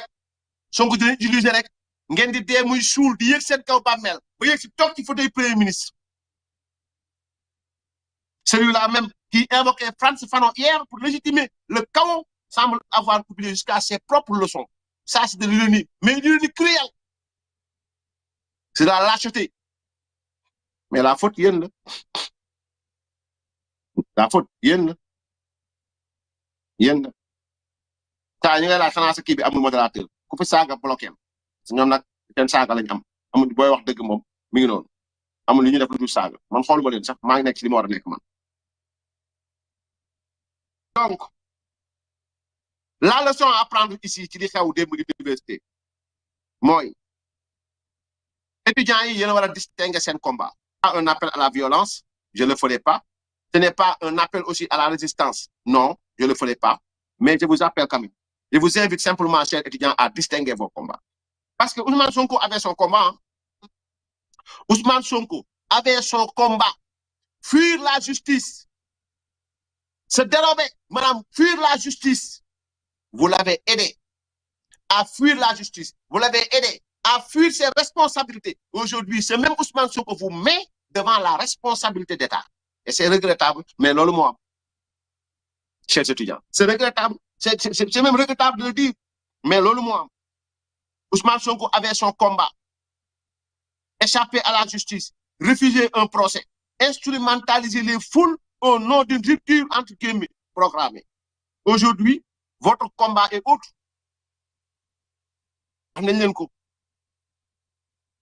Tey Francis universitaire maanaam policiers yi am nañ droit dugg fa les policiers avaient am nañ droit dugg seeni biir chambre gazé leen dóor leen wéq leen ngeen génn université bi am nañ droit boobu tey et pourtant li ngeen di xeex tey moo gën a nekk xeexu étudiant que li ngeen doon xeex jamonoom moom li ngeen doon xeex jamonoom du woon seen xeex yéen étudiants yi nañu waxante dëgg parce que su ma gisee ñu taxaw naan ñun Pastef la ñu bokk xeex nañ xeex yëpp ban xeex la mooy xeex taal seen université mooy xeex taal cette université dëggate seeni acquis sàggane li nga xam ne moom ngeen téyewoon seen loxo ngeen xeexal doomu aadama boo xam ne amul woon benn combat bu dul daw justice daw ay responsabilité moom ak ay avocat ñi mu àndaloon ñoom ñëpp ñoo yem loolu moo nekkoon combat am gagné na combat yéen combat am lu ngeen ci gagné dara vous allez souffrir ils n'ont pas de résultat vous allez souffrir ils n'ont pas de solution parce qu'en amont en tant qu'intellectuel en tant qu'étudiant, vous n'aviez pas su faire la différence entre un combat politique légal et un combat boo xamante ni nit ki amul combat amul projet lu dul daw justice fuir ses responsabilités. Vous aviez confondu les combats. Donc mbéjum kanam nag borom a koy fajal boppam. Maintenant l'autre information je l'ai reçue comme ça ñu xool ko ensuite ñu jéem a xool nuñ ko waxatee sax nuñ ko waxatee sax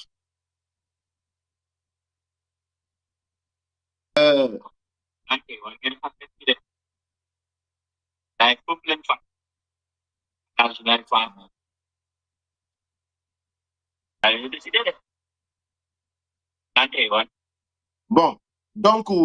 nee nañ ma fi ñuy wax noonu fu ñuy wax noonu comment dirais-je bu dee pavillon A la mi ngi nii ay gris moo fa nekk jamono ji kon Bamba yow yaa war a leeral booy wala nañ ne li nga wax du dëgg nee nañ ay gris moo fa nekk présentement maintenant nag les gens le disent, à vous maintenant de contredire. Madame nee nañu fi ngay wax noonu bu dee pavillon A la donc mi ngi noonu daa am ay gris léegi booy yee ko wax mi ngi ni du samay wax nag comme dama daf ci direct bi nag ma wax leen ngeen mën koo xam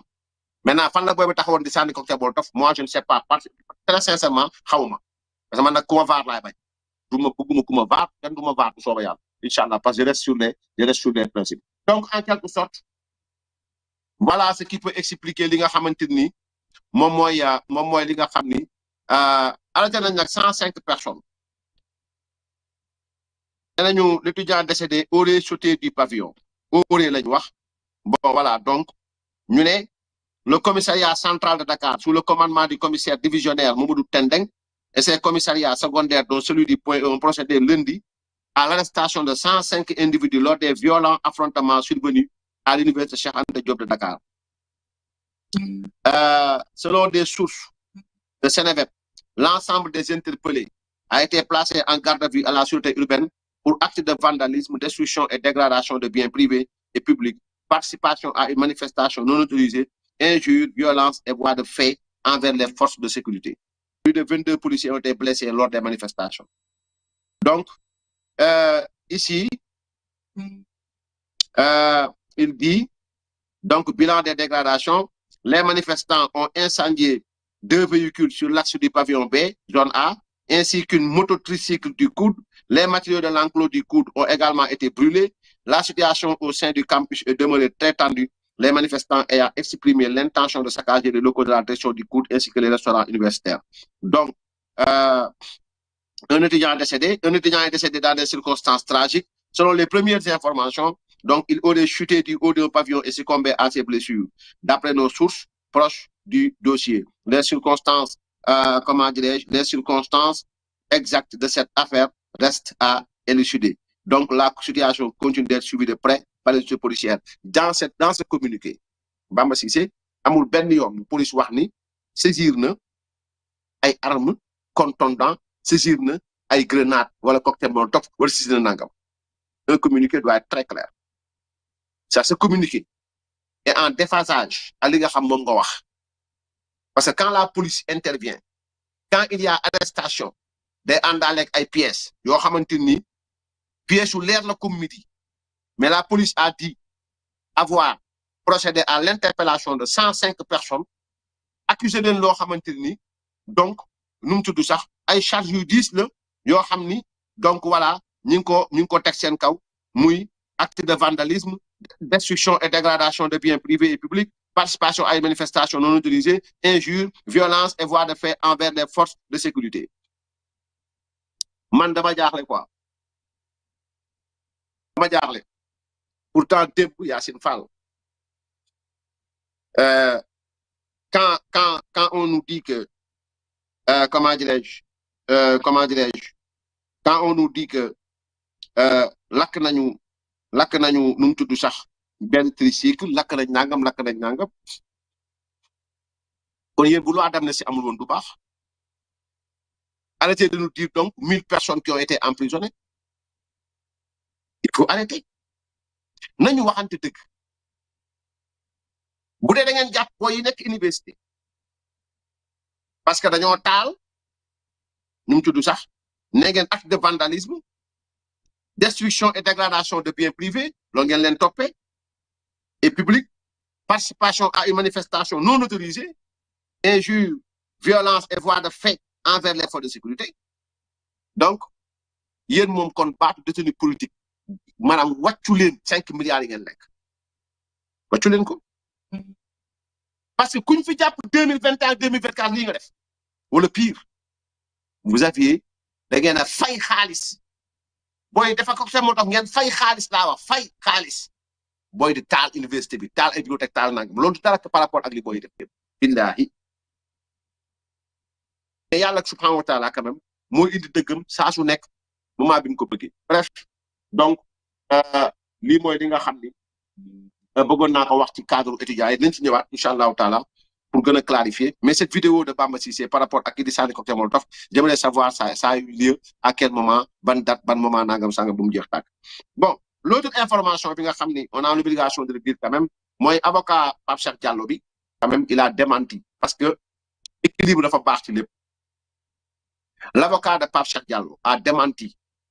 que liñ koy waxal Pape Cheikh Diallo waxu ko pour indi équilibre nag moo tax dañ ciy ñëw ñu wax ko mooy avocat bi nee na Pape Cheikh waxul li gaa yi wax benn avocat Djiby Dramé selon les informations ne day porter plainte commandant de brigade bi nga xamante ni moo nekk Kër Massar lan moo tax nee na parce que day ñëw pour assister client am ñu tere ko dugg nee na loolu ñu ko def noonu ci violence ragal nañ loolu lañ def ki nga xam ni moom mooy client am ci violence. Quoi qu'il en soit dans ces procédures s'il est avéré que le commandant de brigade les enquêteurs ont mené des enquêtes sans garder leen à vue sans pour autant seen avocat toog procédure boobu baaxul. Je suis là pour défendre la vérité et rien que la vérité. Dama ne si Pape Cheikh Diallo si Djiby Dramé je suis pas là pour juger leen non si Pape Cheikh Diallo si Djiby Dramé ñoom ñëpp ont été entendus mis en position de garde à vue sans l'assistance de leur avocat loolu c'est violer la loi. Cette procédure est nulle et non avenue. Même bu ñu leen yóbboo fi nga xam ne mooy instruction cette procédure est nulle nañu waxante dëgg. bu fekkee dañ leen déglu laa wax wala bu fekkee dañu ubbi seen téléphone yi sans seen avocat yi toog procédure boobu ci yoon baaxul. Le reste je m'en fous. Je n'essaie pas de juger leur orientation et consort, c'est pas mon problème. Je parle de procédure. Parce que nit ku nekk da nga am ak yelleef man lu ma nangul policier def ma ko ci enquête du ma nangu ñu def ko kenn benn citoyen sénégalais quel que soit son degré bi nga xamante ni am na ko ak lu mën a def ci àdduna bu rayee nit bu defee nangam yàlla si boppam sax subhanahu wa taala balaa muy atte kenn day atteloo sa bopp ba kon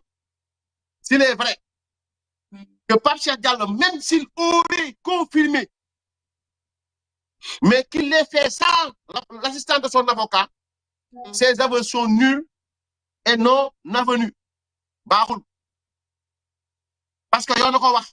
dès les premières heures garde à vue bi dès les premières heures bi ñu la jàppee teg la garde à vue ci bi ñu lay notifier sa garde à vue laa wax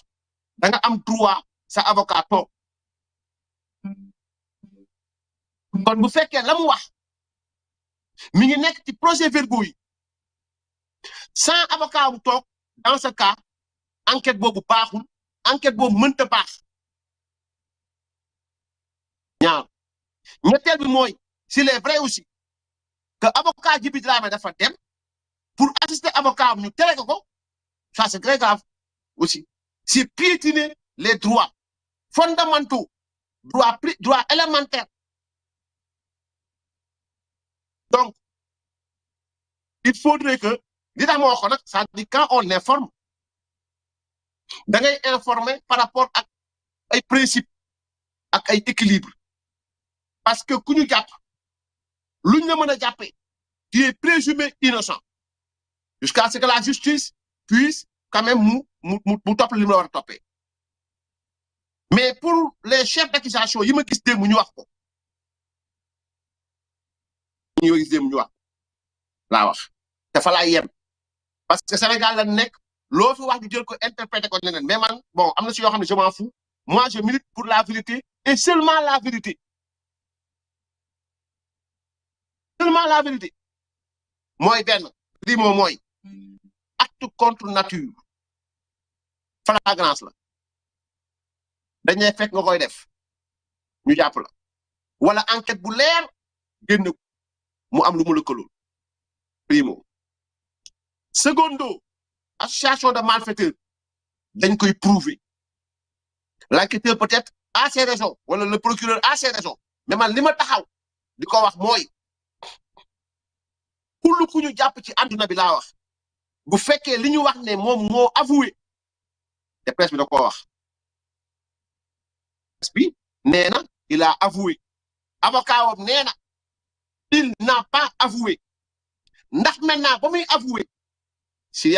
a aveu bien sûr il l'a fait devant son avocat c'est devant son avocat moom moo xam mais s'il y a pas son avocat et mu am position de garde à vue enquêteurs yi enfreindre la loi très sincèrement ils ont biaisé la procédure à quelle fin ñoom ñoo ko xam ndax c'est voulu ou pas ñoom ñoo ko xam ndax on a voulu biaiser la procédure ñoom ñoo xam ndax on connaît pas la procédure ñoom ñoo xam en tout cas moi je suis en train de défendre des principes Pape Cheikh Diallo a des droits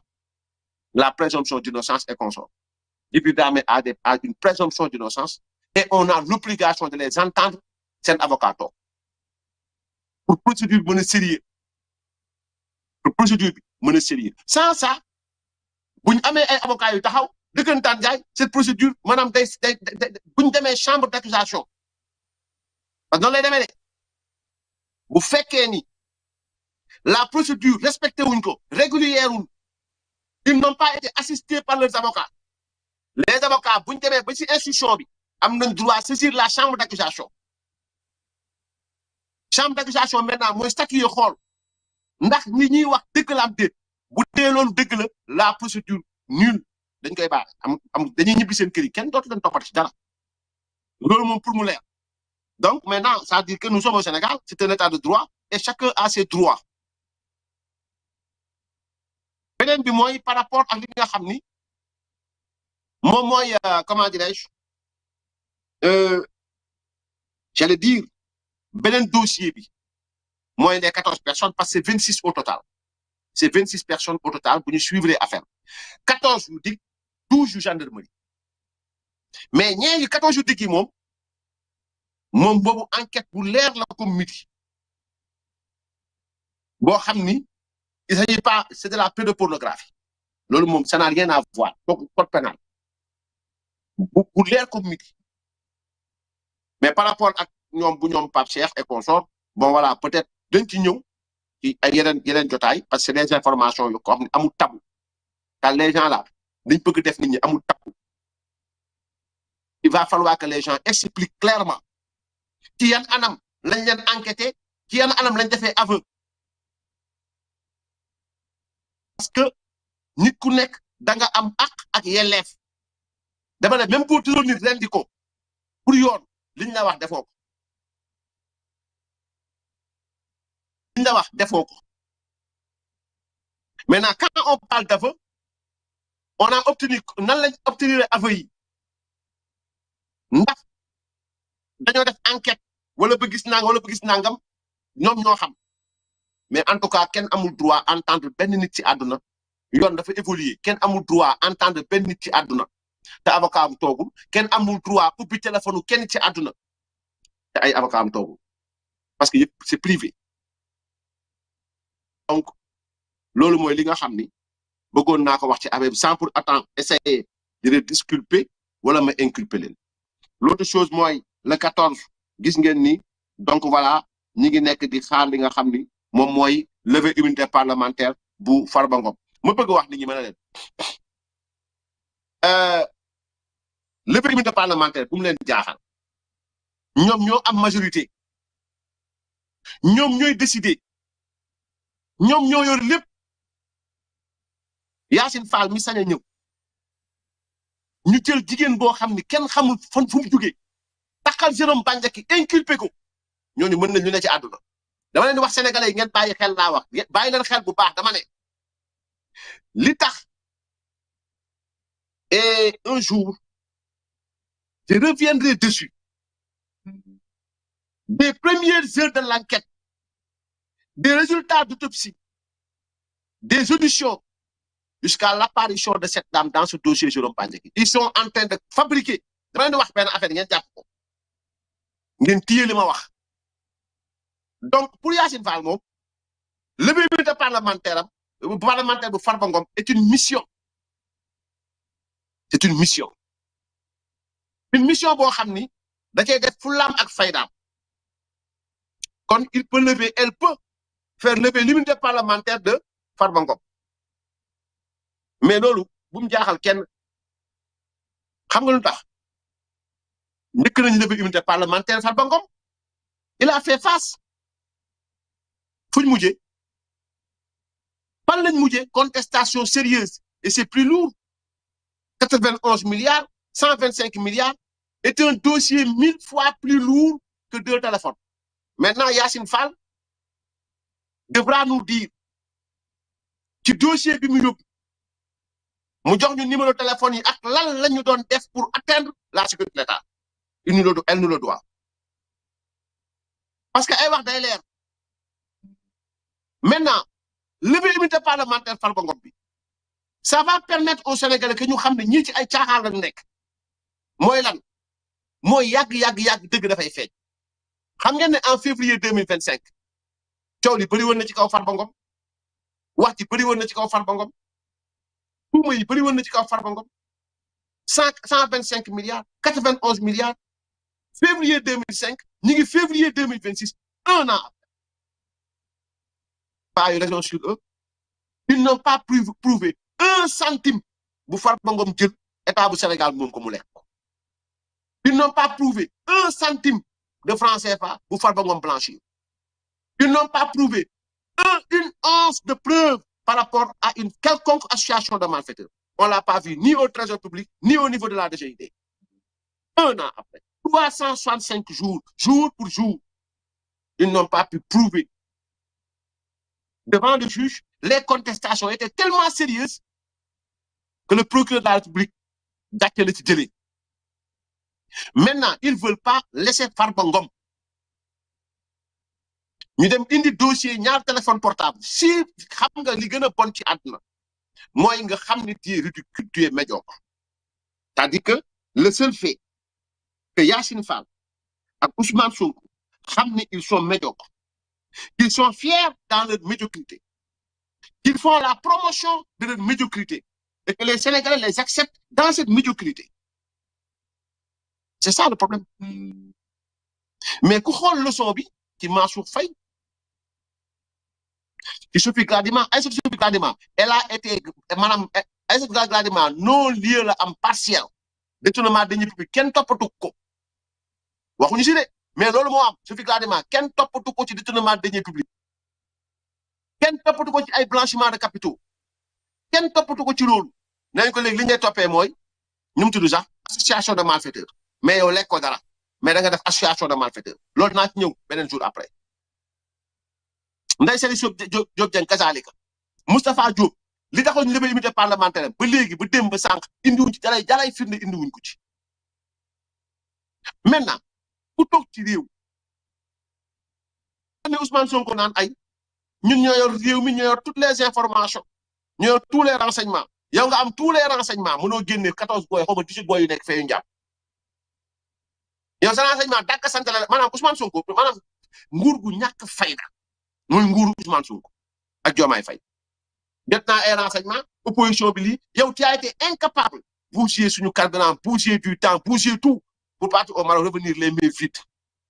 foo ma sa jaar rek noonu la sax nag kon yow say renseignement moom nga am sa renseignement boo xam ni moo la may ay rapport scientifique moo la may ay nangam moo la may ay nangam ay renseignement yoo xamante ni maanaam jurulul dara réew mi dara ci réew mi renseignement yoo xam ne ci étudiants yi la jóge ñu ngi songu hôtel yi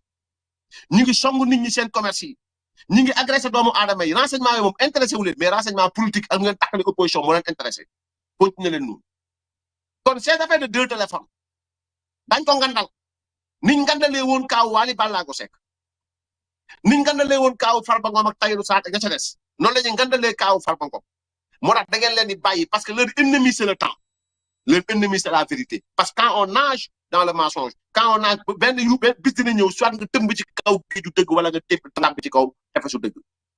soit madame, c'est incontestable. Mais dans tout ça,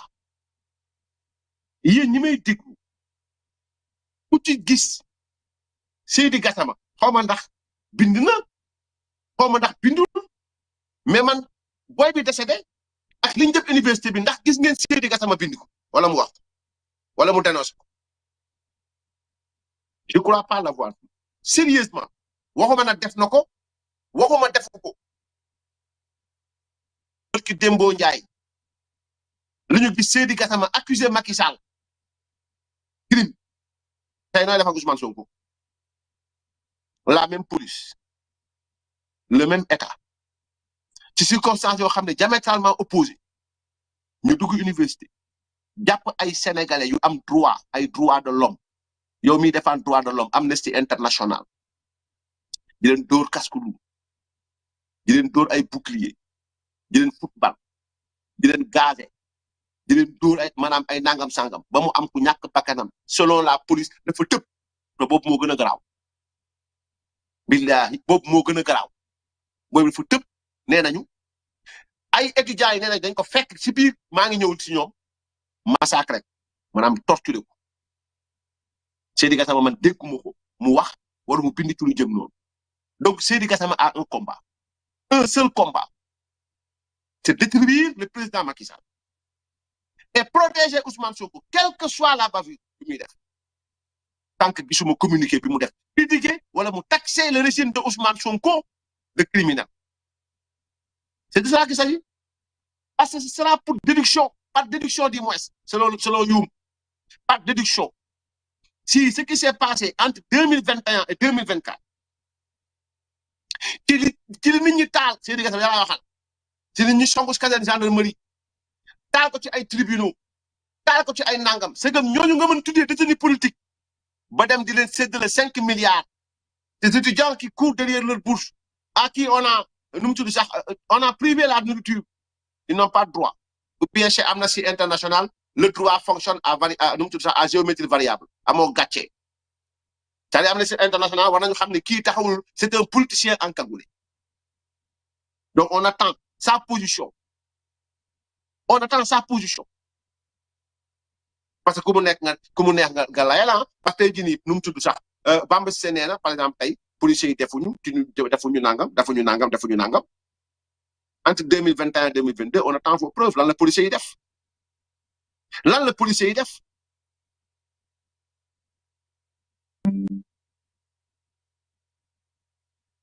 donc